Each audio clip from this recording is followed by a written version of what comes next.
So, Chief, I wanted to start out by asking what your reaction is to that federal bill in Congress that mandates detention of undocumented immigrants charged with such things as even shoplifting. It's one of those things where you have to really try to dive into it and wanting to look and learn more about what is the actual goal of the bill. And when you're looking at some of those minor crimes, it's one of those things where when people are arrested for minor crimes, what are we doing? We're overpopulating the jails. And some of those offenses, especially with our illegal immigrants, as they say, are those things where we're holding people in jail for minor offenses to where we can also counsel them, talk to them about it, and then release them instead of holding them in spaces where our violent criminals need to be.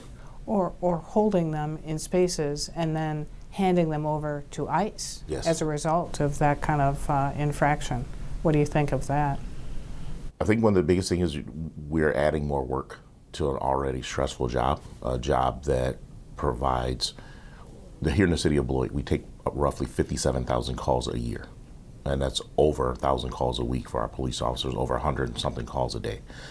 And when we're doing that, we're going to put more strain on our already strained law enforcement to now stay in these facilities with individuals to hold them for ICE, instead of ICE giving guidance and saying, we will look at these certain crimes and we will be responsible for it. You have federal government, state government, and local government, and we're putting a lot more work on your local government to do, I believe, a job that should be on the federal side.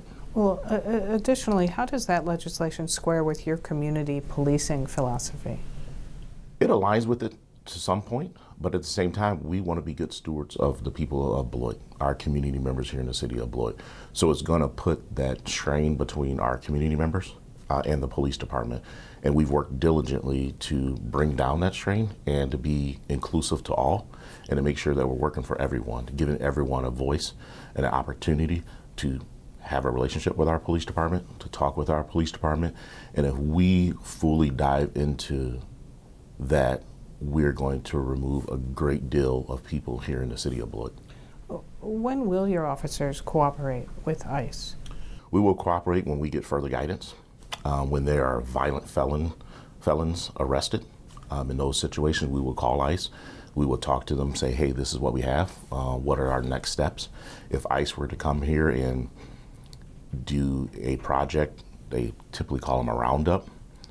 What are we looking for? Who are we looking for? What have they done that meets that felony threshold? And how can we be of assistance of that? We're not saying that we don't want to be partners with ICE. We're just saying we need further guidance. We need further understanding, and we're also going to need training. Well, what is the bright line of when your officers would not cooperate with ICE? I would say it's going to be when those misdemeanor arrests are made or identified. Not saying that we wouldn't cooperate, but we will look to pass it on to ICE instead of our local law enforcement being involved in that. Because once again, we have to make sure that we're following the guidelines and the laws as well, and making sure that I don't put my police officers in a situation where they're violating people's natural born rights at some point. A moment ago you said something like if your department were to engage in those kinds of ways that you'd be removing a lot of people. Tell me about that. So when you look at it, what is the number of immigrants in the United States? No one really knows. I've seen a number where it's 7 million. I've seen a number where it's 14 million. And I can pretty much say there probably are some undocumented individuals in the city of Beloit. But we've worked very hard to make sure that we are treating everyone in our community the same, irregardless of their immigration status, because we want to make sure we're not having victims continue to be victimized in the city of Beloit. Because if they don't come to us and tell us who's victimizing them, how can we make those arrests? And if they're scared to talk to us, people are going to continue to victimize them and continue to put a negative light on the city of Beloit. So you wrote an open letter to residents in Beloit this month on this issue. Why did you do that? I thought as the leader of our police department and the leader of enforcing laws, I think everyone in our community needed to hear from me, to hear our stance on it, and to understand that we won't be going out and just randomly knocking on doors to say, we heard that this person in the home may be illegal. We need to check your immigration status. Once again, that's going to add more work to our officers.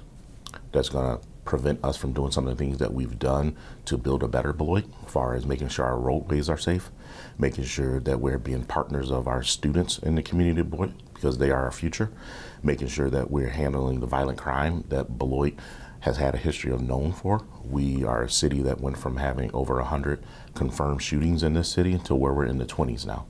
And that is the hard work that the men and women of the Beloit Police Department has done with the help of our community members.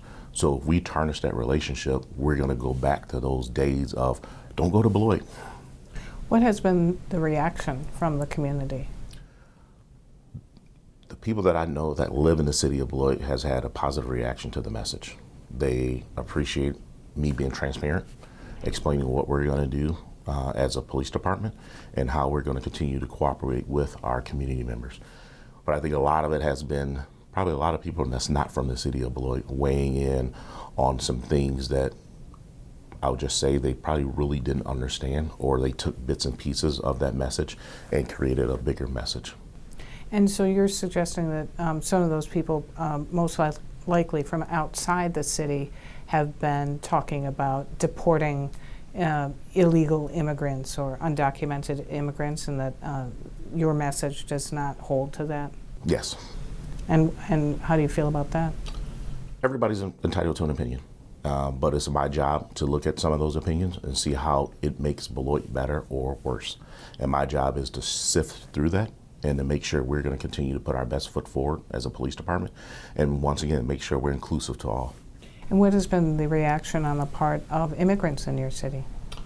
I really haven't had too many conversations, but I did speak to one of our Hispanic population leaders in the city of Beloit, and she was very appreciative of the message that we put out and understood why I put that message out, and understood that by me putting that message out, it relieved a little bit of stress from our Hispanic population in the city of Beloit. And it's unfortunate that it seems as directly pointed only at the Hispanic population, but when you look at immigration, you have to look at all of the world. You know, we have people from China that may be illegal immigrants, El Salvador, you have people that are from the Philippines and things of that nature. So I think the collective message is all that may be illegal immigrants don't have to worry about us just knocking on their door, checking their immigration status.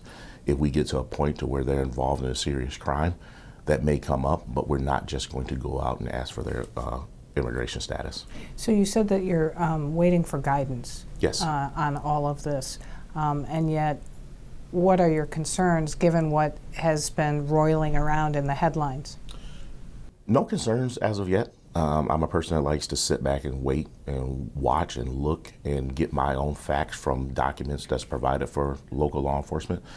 And if I have concerns out of that, then express those concerns to the person that may have sent it to us from the federal government and say these are the things that we think needs to change as a local law enforcement agency, or can you provide further guidance on what you're saying in these certain situations? If the guidance and the laws say that you do in fact have to interact with the immigrant population in this city by way of going door to door and asking for their documentation, you will uphold the law, I assume. Yes, most definitely. Mm-hmm. Regardless of what that feels like from a community policing standpoint. Yes, we will follow those rules, but once again, I'm going to make sure we are very detailed in our response to ICE or the federal government to make sure that our officers are not going to be held accountable for violating people's natural-born rights that may be legal citizens of the city of Beloit, but someone assumes that they're not. So we want to make sure that we are doing things best practice and making sure that we're getting the guidance from the federal government to make sure that we are upholding everyone's natural-born rights. Republican Assembly Speaker Robin Vos has reportedly said that he plans to introduce legislation that would compel local police agencies to cooperate with ICE.